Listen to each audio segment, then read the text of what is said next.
not a very right time to begin a fresh argument, but I'll just, my lord, on the lighter side, I am saying, my lord.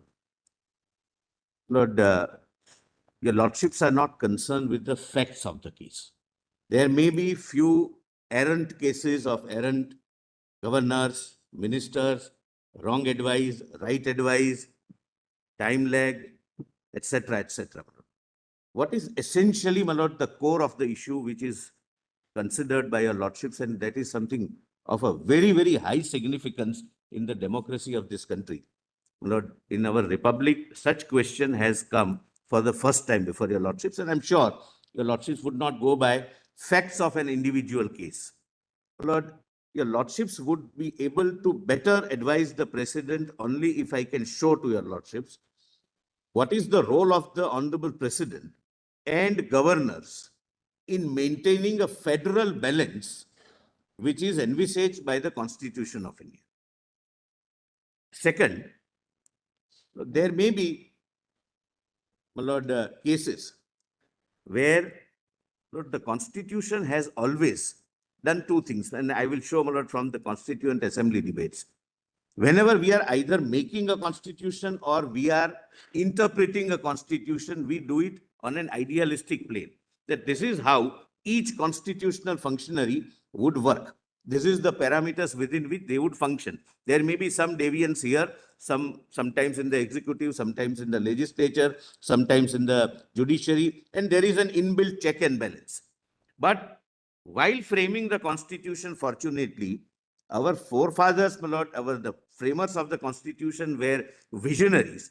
They have examined a potential abuse also.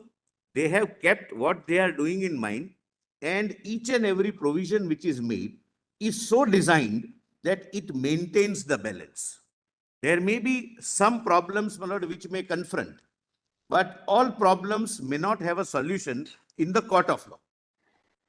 There may be several problems, my lord. I can also give illustrations of problems, but that may not be, my lord, that the problem will be ultimately solved by the judiciary. Lord, for answering this question, your lordships will have to have a holistic reading. Lord, in a deaf and dumb school, there is a course of lip reading. Lord, I think in all law universities, that course would be mandatorily introduced. We can only, my lord, make a wild guess, my lord, without knowing the real conversations. My lord, for the purpose of, my lord, advising the honorable president, my lord, this is not a list between, my lord, other side and this side and that side. The honorable president is requesting your lordships to give an advice. My lord, the advice will be possible if your lordships can take a holistic reading of 5 articles of the Constitution. And within these 5 articles, I think, my lord, your lordships will be able to, my lord, advise the honorable president what is the correct position in law. My lord, we forget Tamil Nadu, we forget judgments, we forget facts. There may be, my lord, errant instances, etc. My lord, I am not going into. Lord, one is Article 111. Lord, that is the power of the president to grant assent. Second is Article 74, the Council of Ministers in the Union and their power, function, role, duty, whatever, my lord, we may call, to aid and advise the President of India. Third provision is Article 155, appointment of the governor. Fourth, Article 163, which is Council of Ministers to aid and advise the honorable governor in discharge of his functions, and what are the differences between the power of the president and a conscious choice of words by the Constituent Assembly while defining the powers of the governor. And last would be, my lord, this dual power, Article 200, my lord, the assent giving power of the governor, and on reference, the power of the President of India. Lord, if these 5 provisions are, my lord, examined by your lordships, my lord, your lordships will be able to, in my respectful submission, reach a conclusion as to what advice your lordships would like to give, my lord, on several questions, my lord, most of which would be covered under this. There are certain subsects of the questions, my lord, which, of course, my lord, I will assist your lordship differently. My lord, so, my lord, I am treating 200 and 201 as one, my lord, group. Otherwise, it would be 6 provisions. Part of one scheme. Yes, part of one scheme. My lord, for this purpose, my lord, the exercise which I want to undertake before your lordships, by way of an assistance, but I am appearing for the central government, for Union of India, and we will be assisting your lordships, my lord. What is the purpose, what is the intent, and what is the object of the Constitution of India, and why a particular constitutional scheme is formulated? For doing that, my lord, what I have done is, my lord, all these 6 provisions or 5 provisions, my lord, have their history. It is not, my lord, coming suddenly, my lord, by way of a constitutional provision in 1947. It has been preceded by their peri materia provisions, my lord. First was Government of India Act 1919, when we were under the British regime. Then came Government of India Act 1935, where almost, my lord, there was a my lord, symbolic acceptance that the India will have to be given independence. And suitably, my lord, the law, though made by the British Parliament, was suitably molded. 3, my lord, there is, my lord, one draft prepared by one Mr. B.N. Rao. He was the constitutional advisor to the Constituent Assembly. He prepares draft for each and every provision. 4th, the drafting committee headed by Honorable Dr. Ambedkar, they draft a particular provision, and which goes before the Constituent Assembly, debated, and the result is what we have now as, my lord, the final provision. My lord, your lordships have my written submissions. My lord, it may look thick because my style is, my lord, I quote the relevant paras of the judgment so that your lordships may not have to suffer through, my lord. Yes, whatever I want to read, my lord, is quoted here. Therefore, it is bulky, otherwise it's not bulky. My lord, please come to page 121. My lord, first I'll take your lordships to the history of Article 111. My lord, to my knowledge and subject to being corrected, this manner of examining, my lord, what ultimately we have Article 111, that exercise is not undertaken before this honorable court. Therefore, whichever way your lordship's opinion goes, my lord, it would be relevant to bring these facts to your lordship's notice. My lord, this is peri materia or a precursor to the office of the President of India, as we understand today under Article 111. Lord, one more fact, my lord, before I reach this, and my lord, I found out, my lord, during the research of this, it may have no relevance, but according to me, it has tremendous relevance. My lord, there are several constitutional functionaries under the Constitution of India. The President of India, the Prime Minister, the members of Parliament, etc., etc. My lord, there are different oaths which are prescribed by the constitutional provision itself. It is only the Honorable President of India and Honorable Governor who takes the oath not to just not to abide by the Constitution of India, but to defend the Constitution of India. Only 2 functionaries, my lord. Rest of the constitutional functionaries, my lord, highest at their own sphere, but they take oath, my lord, to respect, aid, and abide by the Constitution of India. These are the only 2 functionaries who take oath to defend the Constitution of India. Now, my lord, please see, my lord, what is the office of the President envisaged during British era. Section 68 of Government of India Act 1915, peri materia to Article 111 of the Constitution provided for. I'm sorry, page 121. My apologies. Yeah, got it. 121 at the foot. The title is, my lord, Article 111. This is article of the present Constitution. Now comes, my lord, the history for your lordship's assistance. My lord, this is Section 68 of Government of India Act 1915. That is peri materia to Article 111. But I'll read. When an act has been passed at a meeting of the Indian Legislative Council, my lord, Lord, we can say Parliament of the day, Parliament, Indian Parliament. The Governor General, my lord, Governor General is equivalent to the President, loosely, my lord, speaking. Now, we can't compare, my lord, the colonial era with the sovereign, appointed by the magistrate. Yes, my lord, sovereign republic, because they used to exercise the power conferred upon them and in the name of Her Majesty or His Majesty, as the case may be. Indian Legislative Council, the Governor General, whether he was or was not present in council at the passing thereof, may declare that the assents to the act, or may declare that he assents to the act. This is the first option. Or that he withholds assent from the act, second option. Or that he reserves the act for the signification of His Majesty's pleasure. So three options in the main provision, in the main part of 68(1). Then subsection 2. An act of the Governor General in Legislative Council has no validity until the Governor General has declared his assent thereto, or in case of an act reserved for the signification of His Majesty's pleasure, until His Majesty has signified his assent to the Governor General through the Secretary of State in Council, and that assent has been notified by the Governor General. There was no provision for returning the bill to the Legislative Council for reconsideration. Only three options were given. His Majesty was, my lord, like the President of India, and no, I'm sorry, my lord, His Majesty had no Indian equivalent. His Majesty was, my lord, the Crown. Governor General was the President of India, and Legislative Council was the Parliament. Now, my lord, section 32 comes in 1934 Act, 35 Act, where, my lord, we were almost in principle, my lord, it was agreed that India will have to be made independent because of, my lord, the efforts made by everyone, my lord, who was in the freedom struggle.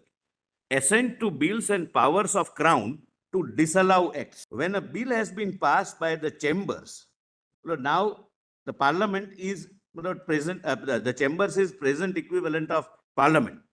By the chambers, it shall be presented to the Governor General, that is President, and the Governor General shall, in his discretion, please mark this, my lord, this word, my lord, is, my lord, while drafting the Constitution, is removed. My lord, something turns on that, my lord, I must tell your lordships, my lord. Therefore, in his discretion, declare either that he assents to His Majesty's name to the bill, declares in His Majesty's name. He used to do all his works in name of His Majesty, or that he withholds assent therefrom, or that he reserves the bill for signification of His Majesty's pleasure, provided that the Governor General may, again, my lord, in his discretion, return the bill.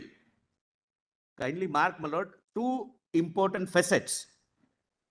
Discretion in the main section, and now, my lord, proviso comes, which is, my lord, our equivalent of 2000 proviso, 200 proviso. Just I'll come to that, my lord, but just at this stage, provided that the Governor General may, in his discretion, return the bill to the chambers with a message requesting that they will reconsider the bill or any specified provisions thereof, and in particular will consider the desirability of introducing any such amendment as he may recommend in his message, and the chambers shall reconsider the bill accordingly. Now, if the chamber does not do it, what is the consequence? Not provided. Whether it would go back, whether the Governor General can thereafter withhold, not provided. Number one. Number two, there was a discretion in the first part and there was a discretion in the second part. But now becomes a scenario of the Governor General having four options. He can grant assent, he can withhold, he can refer it to His Majesty, and fourth, he can return the bill with a message. Message can even include desirability. My lord, sometimes, my lord, in working of the Constitution, what happens is the governor sends it back saying that this particular provision might be repugnant because there is already a central act. So you may need to consider. He may also say that this particular provision might violate somebody's fundamental right, and therefore you might consider. Based upon, my lord, the situation in the state, he might even say that it would be desirable that either delete this provision, add this provision, dilute this provision, etc., etc. And then thereafter it is, that is provided in Article 200 itself. 200 itself now, but it was there earlier also. desirability also, the governor can send a message. But this is how the democracy is, my lord, contemplated to work, and this is how the governor assembly relationship has been envisaged from the beginning. Now, my lord, 2. A bill reserved for the signification of His Majesty's pleasure shall not become an act of the federal legislature unless and until. Now, please mark, there was a period prescribed. Now, my lord, we are dealing with a situation where one of the questions the Honorable President is posing, my lord, for your lordship's my lord, guidance, is whether there can be a timeline prescribed, apart from the question that by a judgment, but there can be a timeline prescribed. My lord, my respectful endeavor will be that there was a timeline, it was done away with consciously. It's a conscious omission on part of the Constituent Assembly. Within 12 months from the day on which it was presented to the Governor General, the Governor General makes known by public notification that His Majesty has assented thereto. Any act assented to by the Governor General may be disallowed by His Majesty within 12 months from the day of the Governor General's assent, and where any act is so disallowed, the Governor General shall forthwith make the disallowance known by public notification, and as from the date of notification or the act has become shall become void. Well, two things.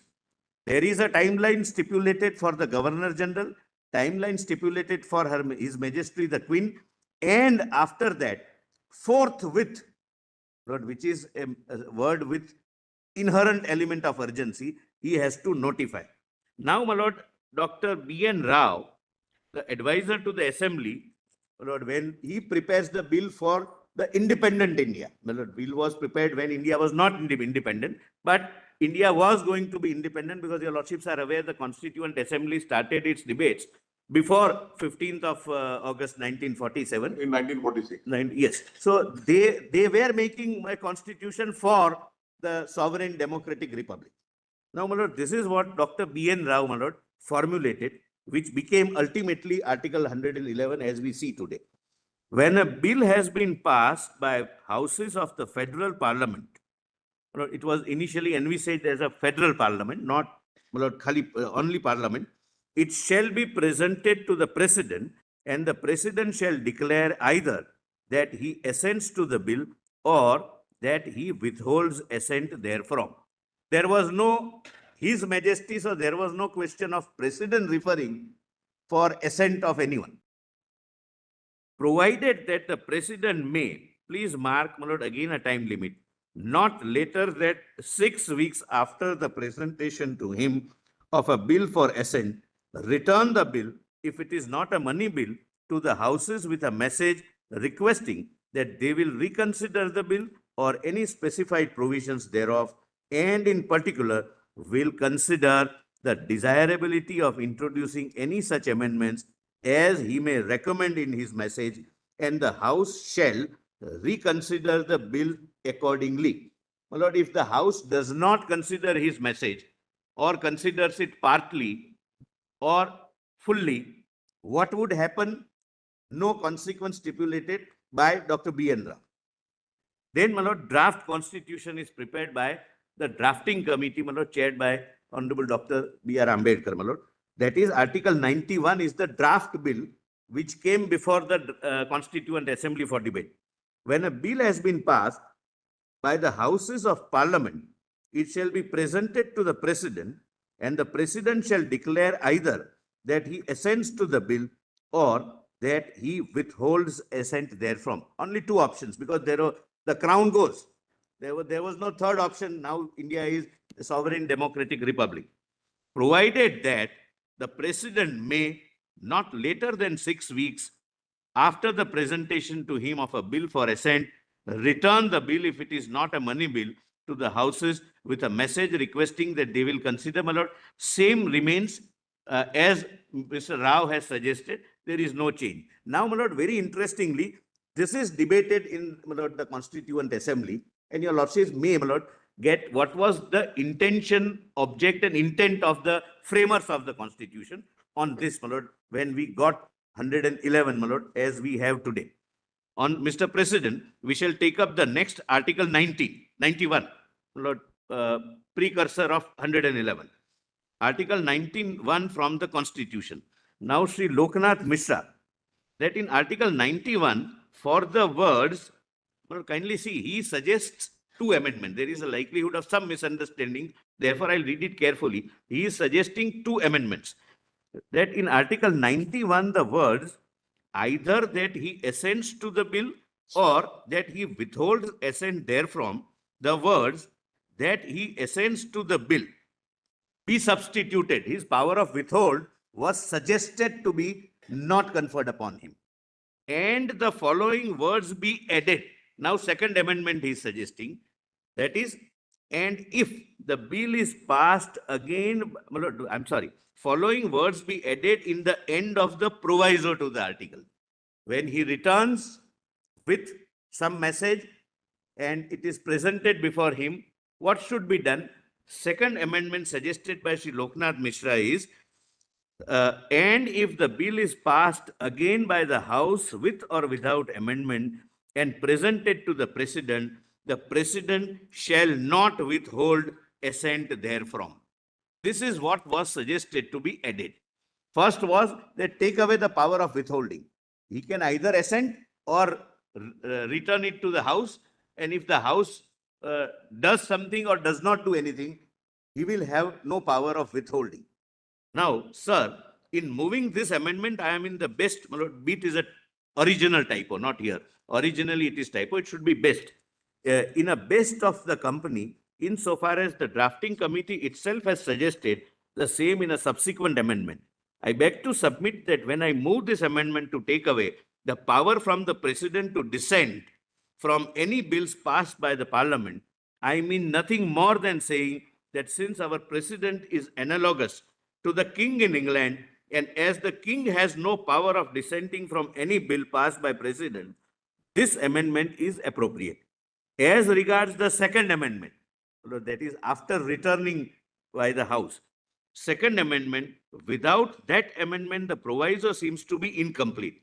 Supposing the President sends back a certain bill for reconsideration and Parliament comes to a certain decision, without this amendment, the whole action becomes incomplete and inconclusive. And since this is also the view taken by the drafting committee, this amendment too should be accepted. The Honorable Dr. Ambedkar, that in the proviso to Article 91, for the words not later than 6 weeks, the words as soon as possible be substituted. Lord, kindly mark this. The draft contained a time limit, and Dr. Ambedkar was pleased to suggest that remove this time limit, make it as soon as possible.